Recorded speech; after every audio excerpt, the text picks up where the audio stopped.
ایک روز ایک سائل، ایک مانگنے والا مسجد نبوی کے اندر آتا ہے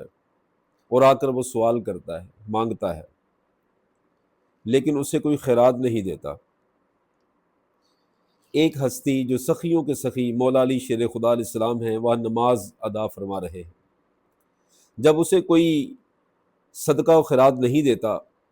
تو وہ اپنے ہاتھ کو آسمان کی طرف بلند کرتا ہے اور کہتا ہے، اے اللہ تو گواہ رہنا،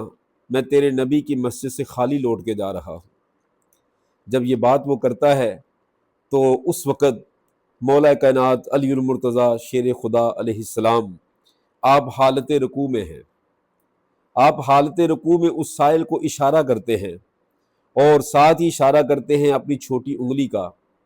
کہ اس انگلی کے اندر جو انگوٹھی ہے اس انگلی پر وہ لے جا۔ وہ انگوٹھی اتارتا ہے، وہ خوش ہوتا ہے اور چلے جاتا ہے۔ اتنے میں آقا علیہ الصلوۃ والسلام کے چہرہ انور پر وحی کے اثرات مرتب ہوتے ہیں۔ حضرت جبریل علیہ السلام سورہ مائدہ کی آیت نمبر 55 لے کر حاضر ہوتے ہیں، انما ولیکم اللہ ورسولہ والذین آمنوا الذین یقیمون الصلاۃ ویؤتون الزکاۃ وہم راکعون، کہ بے شک تمہارا ولی اللہ ہے اور اس کا رسول ہے، اور وہ مومن ہیں جو نماز قائم کرتے ہیں اور حالت رکوع میں زکوٰۃ دیتے ہیں۔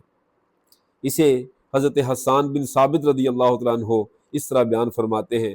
فَأَنْتَ الَّذِي آتَيْتَ وَكُنْتَ رَاكِعًا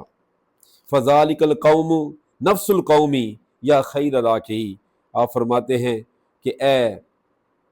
نماز کی حالت میں عطا کرنے والے، رکوع کی حالت میں عطا کرنے والے، تو سب سے بہتر رکوع کرنے والا ہے۔